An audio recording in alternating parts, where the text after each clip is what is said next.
I will make you eat that. That's a damn fine stable. Eivor, thank Tyr.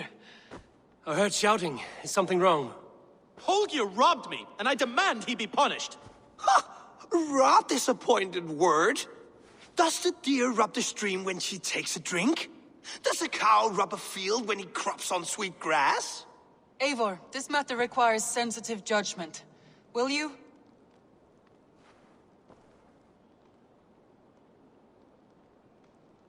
Of course. From the beginning, please. Well now, there is no excuse too small, I see. Nothing to keep you from coveting that seat, is there? In Sigurd's absence, who has better claim to oversee these disputes? You might leave them to work it out for themselves, but that would mean letting go, would it not?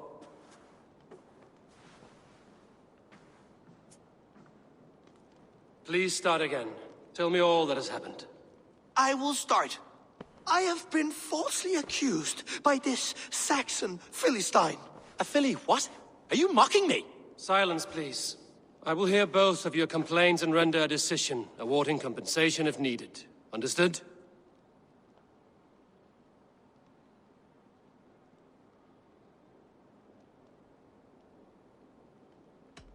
Holger, let me hear your side.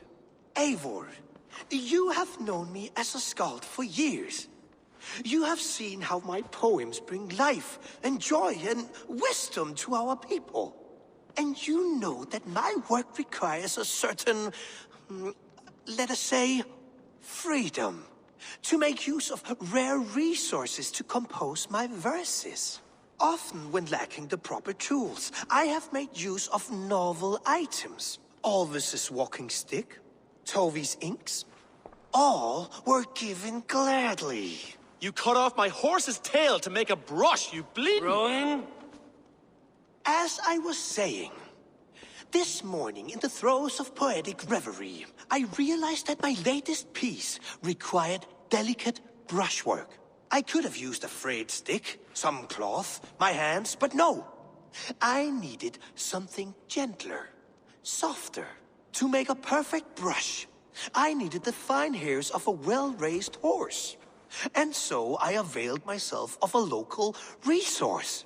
You clipped Alfgafur's tail to the rump, without asking. It was early. I did not wish to wake you. Thank you, Holger. I believe I understand your position. Rowan, tell me your version of these events. As you are aware, Holger and I are neighbors. Near enough that I often catch him at my stables, stealing my tools. Borrowing. Holger, let him speak.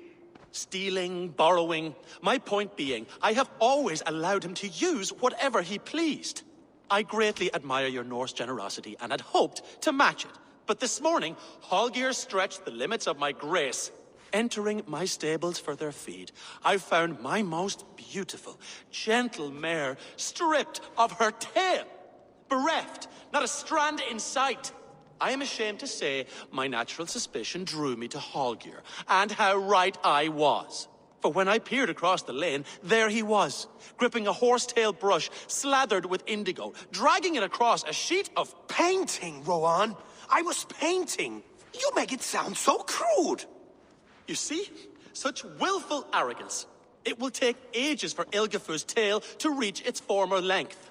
I demand compensation. I understand. Thank you, Rowan. I believe I have heard enough. If you will... My horse looks like a fool, Eivor. No handsomer than a donkey now. You must do something. Do not conflate hair with beauty, Rowan. She remains radiant. Elgifur's hair will grow back in no time. Quiet, both of you. Now listen.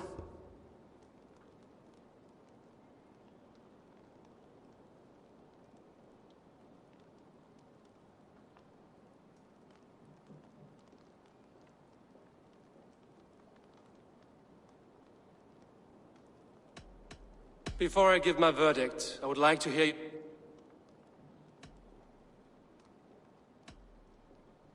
Rowan.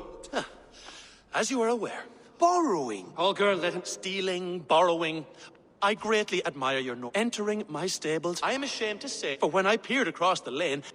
Painting! You see? Such will... I understand. I believe I have... My horse looks like a fool. Do not conflate hair with... Quiet, both of you.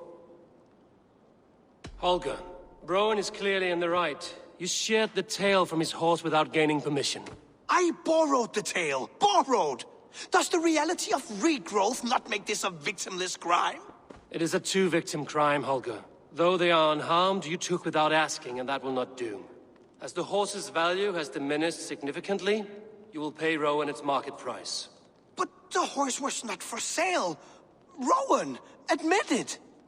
My decision is final, Holger. Pay what you owe, and meet tomorrow as friends. And if I do, may I keep the horse? Pay the man and be done with it. Rowan, does this satisfy you? It does. Thank you, Eivor. Good. Then by Tyr's blessing, let this matter rest. We're done here. Return to your homes in peace.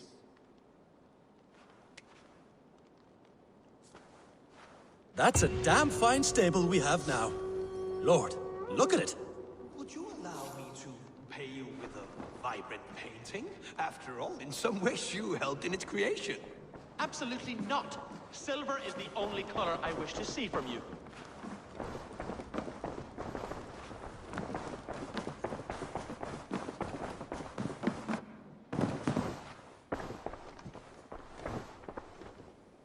Oh, hello, Eivor. Good day. That Holger, he is quite the character. I almost envy him. To see the world through such a muddy glass, and live with such petty concerns. He hasn't a care in the world. Let's not walk too far with that idea. I need you right where you are. East Anglia is with us.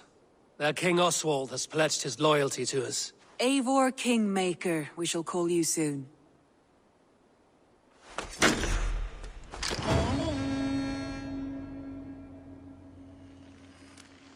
Some interesting news. King Ceolwulf has sent Ceolbert to Shropshire. He hopes to install him as Elderman there. Good for Ceolbert. He should do well considering all he has learned from you. I gave him only a taste of my knowledge. The rest he will need to figure for himself. One more thing. I do not know if you heard, but Svend passed away a short time ago. The poor man slipped away in his bed. I had not heard, no.